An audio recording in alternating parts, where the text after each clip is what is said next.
ദ്രോഹി ദ്രോഹി മനസാക്ഷി. As A psychologist ഞാനൊരു കാര്യം മനസ്സിലാക്കി എന്താന്ന് വെച്ച് കഴിഞ്ഞാൽ, ഇവിടെ വൈൽഡ് കാർഡ് വന്നതുകൊണ്ടല്ല അനുമോളുടെ ക്യാരക്ടർ ചേഞ്ച് ആയത്. കാരണം ഏറ്റവും വിശ്വസ്തയായി കൂടെ ഇരുന്ന ശൈത്യ പിന്നിൽ നിന്ന് കുത്തുന്നുണ്ടെന്നും അത്. നമസ്കാരം, ബിഗ് ബോസ് മലയാളം സീസൺ 7 ഇന്നലെ എനിക്ക് റിവ്യൂ ഇടാൻ പറ്റില്ല. സോറി, മറ്റൊന്നും കൊണ്ടല്ല, ഒരു മരണമായിപ്പോയി. അതുകൊണ്ടാണ് ഇന്നലെ വീഡിയോ ഇടാൻ പറ്റാത്തത്. അപ്പോ ഇന്നലെ ബിഗ് ബോസ് വീട്ടിനകത്ത് വലുതായിട്ടൊന്നും നടന്നിട്ടില്ല. കാരണം മറ്റൊന്നുമല്ല, അനുമോള് ഈ പറയുന്ന 24 മണിക്കൂറും അല്ലെങ്കിൽ ആ ദിവസം മൊത്തവും എന്തായിരുന്നു, മൗനമായിട്ടിരിക്കണം എന്നുള്ളൊരു ടാസ്ക് കിട്ടിയുണ്ട് അനുമോളും നമ്മുടെ നെവിനും. അതുകൊണ്ട് തന്നെ വലിയ കണ്ടന്റ് ഒന്നും കിട്ടിയില്ല എങ്കിൽ കൂടിയും ആ മൗനമായി ഇരുന്നു കൊണ്ട് തന്നെ കണ്ടന്റ് ഉണ്ടാക്കി. അതിനൊക്കെ സാധിച്ചത് മറ്റാരുമല്ല, നമ്മുടെ അപ്പാനി എന്ന് പറഞ്ഞ, സത്യം പറഞ്ഞാൽ ഇന്നലെ ഈ അനുമോൾക്ക് അങ്ങനെ ഒരു ടാസ്ക് കിട്ടുന്നു. ആ സമയത്ത് ശരിയാണ്, നമ്മൾ എന്ത് ചെയ്യാം, അവളെ ഇറിറ്റേറ്റ് ചെയ്യാം, അവളെ കൊണ്ട് സംസാരിക്കാൻ വേണ്ടി ശ്രമിക്കാം, അതൊക്കെ ഞാൻ ന്യായീകരിക്കുന്നു. പക്ഷെ മറ്റൊരു കേസ് ഓർക്കണം, ഈ അപ്പാനി തന്നെയാണ് കഴിഞ്ഞ ദിവസം പറഞ്ഞു, ഞാൻ ഇനി അവൾക്ക് ഒരു സ്ക്രീൻ സ്പേസും കൊടുക്കത്തില്ല, അവളെ നമ്മൾ ഒതുക്കി, അതായത് നമ്മുടെ ബെന്നി, കുത്തിത്തിരിപ്പ് ബെന്നി എന്ന് പറഞ്ഞെടുക്കേണ്ട, അവൾ എന്ത് പറഞ്ഞാലും നമ്മൾ തിരിച്ചു മറുപടി കൊടുക്കരുത്, നമ്മൾ അനീഷിനെ എങ്ങനെയാ നമ്മളെ ഒതുക്കി അതുപോലെ അനുമോളിനെ ഒതുക്കണം എന്ന് പറഞ്ഞിട്ട് പോലും സംസാരിക്കാൻ കഴിവില്ല, അല്ലെങ്കിൽ സംസാരിക്കാൻ പറ്റാത്ത ഒരു സാഹചര്യത്തിൽ പോലും ഈ മണ്ടൻ വന്ന് അവൾക്ക് സ്ക്രീൻ സ്പേസ് കൊടുക്കുന്നുണ്ട്. പിന്നെ ആ മണ്ടൻ അവളുടെ അടുത്ത് പോയി നിന്നതുകൊണ്ട് നിന്റെ മുഖമെങ്കിലും കണ്ടു എന്നുള്ളതാണ്. മനസ്സിലായ? എന്തൊക്കെ പറഞ്ഞാലും ഏതൊക്കെ പറഞ്ഞാലും ബിഗ് ബോസ് മലയാളം സീസൺ 7 ഇപ്പോൾ കണ്ടന്റ് കൊണ്ടുവരുന്നത് അവള് തന്നെയാണ്. അത് ഇരുന്നാലും മിണ്ടിയാലും മിണ്ടിയില്ലെങ്കിലും ഒക്കെ, ഈവൻ പാവ വരെ നമ്മുടെ അനുമല്ലേ എന്ന് പറഞ്ഞ പാവ വരെ ഇപ്പൊ ഒരു കണ്ടന്റ് ആണ്. ഈ പാവ ഒരു കൂടോത്രം കാര്യങ്ങളും എന്നുള്ള രീതിയിൽ ഈ പറയുന്ന എന്താണ്, നമ്മുടെ ബിഗ് ബോസ് തന്നെ അല്ലെങ്കിൽ ഏഷ്യാനെറ്റ് തന്നെ അതിനെ ഒരു ഹാസ്യവൽക്കരിച്ചുകൊണ്ട് ഒരു സാധനം ഇട്ടിട്ടുണ്ട്. സത്യം പറഞ്ഞു കഴിഞ്ഞാൽ ഇന്ന് സമ്മർ മീഡിയ അതിനെ കുറിച്ച് ഒരു സാധനം ഇട്ടിട്ടുണ്ട്. ആദ്യം നമുക്ക് അതൊന്ന് കാണാം കേട്ടോ, കണ്ടു നോക്കിയാള്.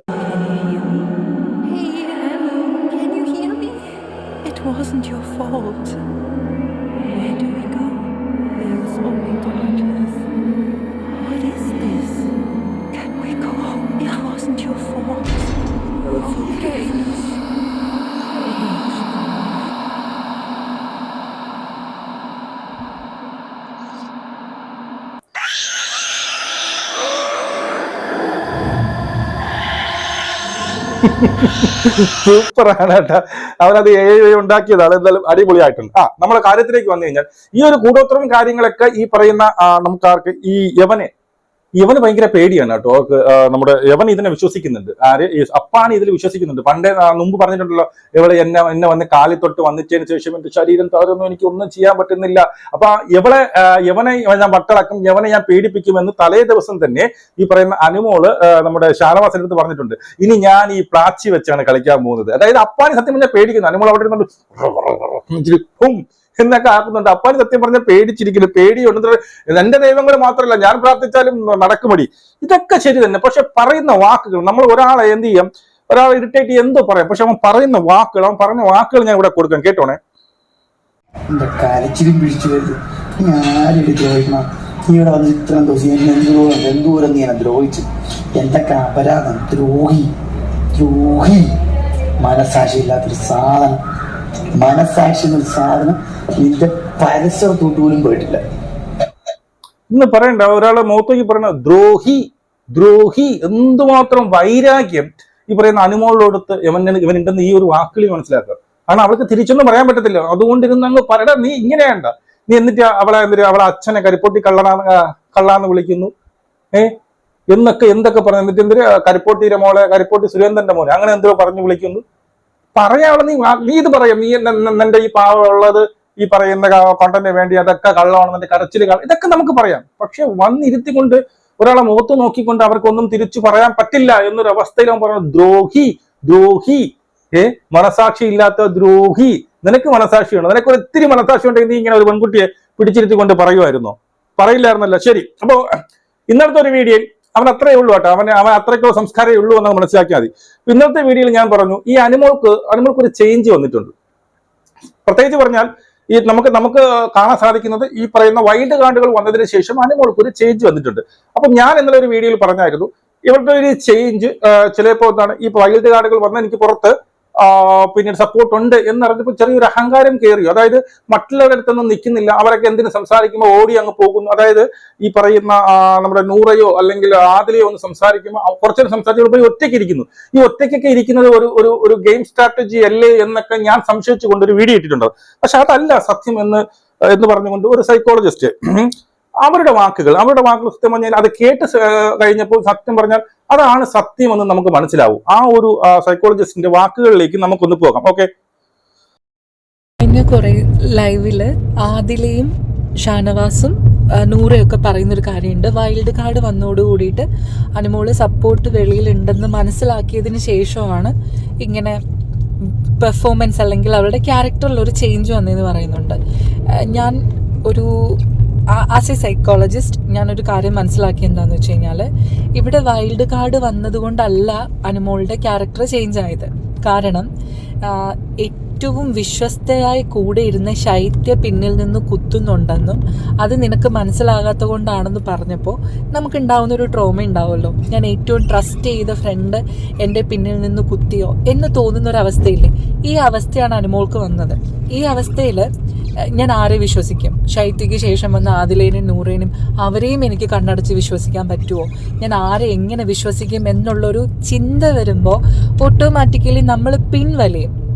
നമ്മൾ പിന്നെ ചിന്തിക്കുന്ന എന്താ, എനിക്കിവിടെ ആരെയും വിശ്വസിക്കാൻ വേണ്ടി പറ്റുന്നില്ല, ഞാൻ ഇനി ഒറ്റയ്ക്ക് നിന്ന് സ്ട്രോങ് ആയേ പറ്റുള്ളൂ. ഈ ഒരു സിറ്റുവേഷനാണ് ഒന്ന് അനലൈസ് ചെയ്യുമ്പോൾ അനുമോൾക്ക് വന്നതായിട്ട് ഫീൽ ചെയ്യുന്നത്. അല്ലാണ്ട് പല വ്ളോഗേഴ്സും പല വീഡിയോസിലും പറയുന്ന കണ്ടു അനുമോൾ മാറി, ഇങ്ങനെ പോയി അനുമോൾ ഔട്ടാകും. അനുമോളെ സപ്പോർട്ട് ചെയ്തവർ തന്നെ പറയുന്നുണ്ട്.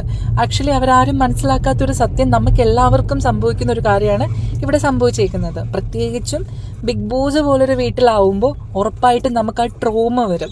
ഈ ട്രോമയാണ് ഇവിടെ സംഭവിച്ചത്. അതിനൊരു എക്സാമ്പിൾ നമ്മൾ മസ്താനി അനുമോളോട് പറയുന്ന ഒരു എപ്പിസോഡുണ്ട് രാത്രി, നീ വിശ്വസിക്കുന്ന പോലെ അല്ല, നിന്നെ അത്രയും പിന്നിൽ നിന്ന് കുത്തിയിട്ടുണ്ടെന്ന്. ഒപ്പം തന്നെ അനുമോള് കാണുന്നുണ്ടല്ലോ ശൈത്യം ഓരോന്ന് കാണിക്കുന്നത്. അപ്പോൾ ഇത് കാണുമ്പോൾ ഓട്ടോമാറ്റിക്കലി കോമൺ സെൻസ് ഉള്ള ആളുകൾക്ക് മനസ്സിലാവുമല്ലോ. ഈ ഒരു മാറ്റമാണ് അവിടെ വന്നിരിക്കുന്നതായിട്ടാണ് എനിക്ക് പേഴ്സണലി ഫീൽ ചെയ്യുന്നത്. കാര്യം ഞാനിതിവിടെ എടുത്തു പറയാൻ കാരണം പല വ്ളോഗേഴ്സും ചെയ്യുന്നത് അനുമോള് വൈൽഡ് കാർഡ് വന്നപ്പോൾ മാറി, സ്വഭാവം മാറി, അഹങ്കാരം കൂടി, വെളിയിലെ സപ്പോർട്ട് അറിഞ്ഞതുകൊണ്ടാണ് എന്നൊക്കെ പറയുന്നു. എനിക്ക് തോന്നുന്നില്ല അതാണ് കാരണം എന്ന്. കാര്യം നമ്മൾ കൂടുതലായിട്ട് അനലൈസ് ചെയ്യുമ്പോൾ പുള്ളിക്കാരിക്ക് വന്നിരിക്കുന്നത് ഒരു ട്രസ്റ്റ് ഇഷ്യൂ ആണ് വന്നേക്കുന്നത്. സീരിയസ്ലി ഇതാരെ ട്രസ്റ്റ് ചെയ്യും എന്നുള്ളൊരു ഇഷ്യൂവിലാണ് പുള്ളിക്കാരി ഒരു വല്ലാത്ത മാനസികാവസ്ഥയിൽ നടക്കുന്നത്. ഇതൊരു മാറ്റർ. ഓക്കെ, സത്യം പറഞ്ഞാൽ ഇവർ പറയുന്ന വ്ളോഗേഴ്സിൽ ഒന്ന് ഞാൻ തന്നെയാണ്. ഞാൻ ഇത് കൃത്യമായിട്ട് പറഞ്ഞ അഹങ്കാരം കൂടിയെന്ന്. സത്യം പറഞ്ഞാൽ ഇവരുടെ വാക്കുകൾ കേൾക്കുമ്പോൾ എനിക്കിത് വളരെ ശരിയാന്ന് നമുക്ക് തോന്നുന്നു അല്ലേ.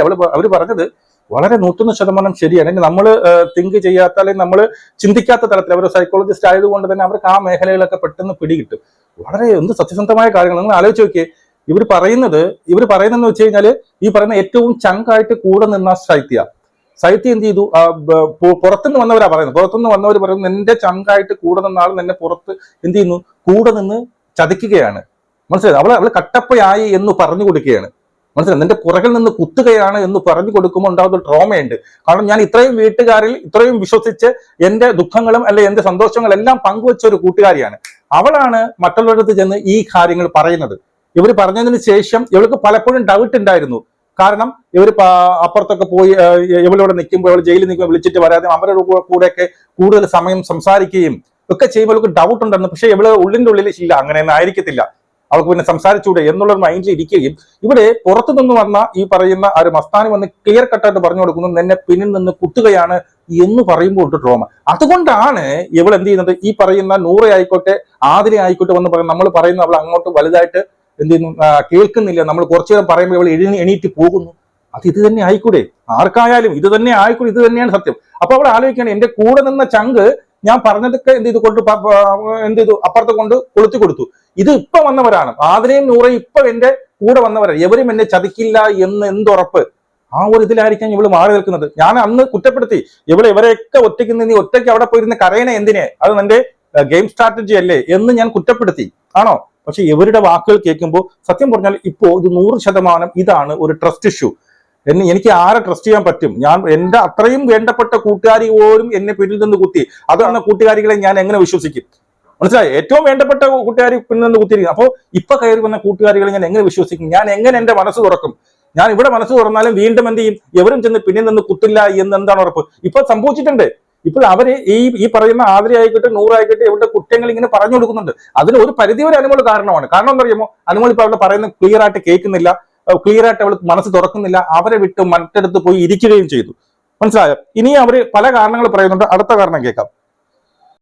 രണ്ടാമത് ഞാൻ പറയാൻ ഉദ്ദേശിക്കുന്ന ഒരു കാര്യം എന്ന് പറയുന്നത്, ഇന്ന് നമ്മൾ ലൈവിൽ കണ്ടിട്ടുണ്ടായിരുന്നു അക്ബർ അനുമോളെ പറ്റിയിട്ട് കമന്ററി പറഞ്ഞുകൊണ്ട് നടക്കുന്നുണ്ടായിരുന്നു. വളരെ മോശമായ കാര്യങ്ങളും ഈവൻ എന്താ മഞ്ഞപ്പല്ല് അങ്ങനെ ഇങ്ങനെ ഒരു ഷെയ്മിങ് ചെയ്യില്ലേ നമ്മൾ ഒരാളെ, ആ രീതിയിൽ ഉള്ള സംസാരമായിരുന്നു അക്ബറിന്റെ ഭാഗത്തുണ്ടായിരുന്നത്. അപ്പം ഞാൻ ഇതൊരു ചലഞ്ച് ഒരു ചലഞ്ച് പോലെ ഞാനൊരു ക്വസ്റ്റ്യൻ ചോദിക്കുകയാണ്. അതായത് അക്ബർ പറയുന്നുണ്ടല്ലോ അനുമോളെ ഇങ്ങനെ, ആ സമയത്ത് നമ്മുടെ നൂറ് വന്നിട്ട് പറയുന്നുണ്ട് ഇതൊരു സ്പോർട്സ്മാൻ സ്പിരിറ്റിൽ എടുക്കാൻ.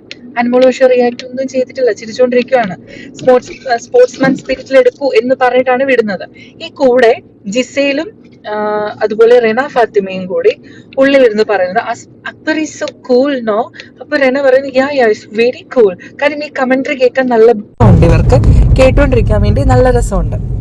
അപ്പൊ ഞാൻ തിരിച്ചു ചോദിക്കാൻ, ഒരു പ്രേക്ഷക എന്ന നിലയിൽ ചോദിക്കാൻ ആഗ്രഹിക്കുന്ന ഒരു കാര്യം, ഇത് അക്ബറിന്റെ കൂളാണ്, എന്റർടൈൻമെന്റ് ആണ് എങ്കിൽ അക്ബറിന് ധൈര്യമുണ്ടോ അക്ബറിന്റെ ബെസ്റ്റ് ഫ്രണ്ടായിട്ടുള്ള ജിസേലിന്റെ മുഖത്ത് നോക്കി പ്ലാസ്റ്റിക് എന്ന് വിളിക്കാനുള്ള ധൈര്യമുണ്ടോ? ഇതൊരു ഒരു ഒരു ചലഞ്ച് പോലെ ഞാൻ ജസ്റ്റ് ചോദിച്ചു നോക്കുന്നതാണ്. ഇത് ആരും കേൾക്കില്ല, പക്ഷെ എന്നാലും നമ്മൾ ചോദിച്ചു പോവുകയാണ്. കാര്യം എന്താന്ന് വെച്ചാൽ, ഇവിടെ ബോഡി ഷെയ്മിങ്ങിന് തത്തുല്യമായ ഒരു കാര്യമാണ് അനുമോളുടെ ഫേസിൽ നോക്കി അയാൾ ചെയ്തിട്ടുള്ളത്. അങ്ങനെയെങ്കിൽ ഇയാൾക്ക് സ്വന്തം കൂട്ടുകാരിയോട്, ഇപ്പൊ ഇതിനെ മറ്റുള്ളവർ കൂളായിട്ടാണല്ലോ എടുക്കുന്നത്, സ്പോർട്സ്മാൻ സ്പിരിറ്റിലാണല്ലോ എടുക്കുന്നത്. അപ്പൊ ഇതിനെ സ്പോർട്സ്മാൻ സ്പിരിറ്റിൽ എടുക്കാൻ പറ്റുമെന്നുണ്ടെങ്കിൽ ജിസൈലിന്റെ മുഖത്ത് നോക്കി പ്ലാസ്റ്റിക് എന്ന് വിളിക്കാനുള്ള മിനിമം ഒരു സ്പോർട്സ്മാൻ സ്പിരിറ്റ് നട്ടലുള്ള അക്ബർ കാണിക്കണം എന്നുള്ളതാണ് എൻ്റെ ഒരു ആഗ്രഹം. വളരെ വാലിഡ് ആയിട്ടുള്ള ക്വസ്റ്റ്യനുമാണ്, നമ്മൾ ചിന്തിക്കാനുള്ള ക്വസ്റ്റ്യനുമാണ്. ഇതൊക്കെ നമ്മൾ പറഞ്ഞത് തന്നെയാണ്. എങ്കിലും ഒരിക്കൽ കൂടി പറയാം, ഈ ഒരു സാധനം, അതായത് അനുമോളെ ഈ അക്ബറും അപ്പാനിയും ആയിക്കോട്ടെ, ഏറ്റവും കൂടുതൽ അക്ബറാണ്, പാട്ടിന്റെ രൂപത്തിലായിക്കോട്ടെ, പാരഡിയുടെ രൂപത്തിലായിക്കോട്ടെ, പല തരത്തിൽ ഇന്നലെയും നമ്മൾ കണ്ടു അവിടെ ഇരുന്നുകൊണ്ട് പല രീതിയിൽ ഇവരെ ആക്ഷേപിക്കുന്നുണ്ട്. ഇതൊക്കെ കണ്ടു ചിരിക്കുകയും ഇതിനൊക്കെ സപ്പോർട്ട് ചെയ്യുകയും ചെയ്യുന്ന മറ്റൊരു കക്ഷിയുണ്ട്, ഈ പറയുന്ന നമ്മുടെ റെനയും നമ്മുടെ ജിസയിലൊക്കെ ഇവര് പറയുന്നുണ്ട് അക്ബർ വളരെ കൂൾ അല്ലേ, ഇതിനൊക്കെ കൂൾ ആയിട്ട് എടുക്കണം. അതുപോലെ നൂറ വന്ന് പറഞ്ഞു വന്ന് ഇതിനൊക്കെ സ്പോർട്സ്മാൻ സ്പിരിറ്റിലേക്ക് എടുക്കണം എന്ന് അനുമോളെടുത്ത് പറയുന്നു. സത്യം പറഞ്ഞാൽ അനുമോൾ അവിടെ ഒന്നും മിണ്ടുന്നില്ല.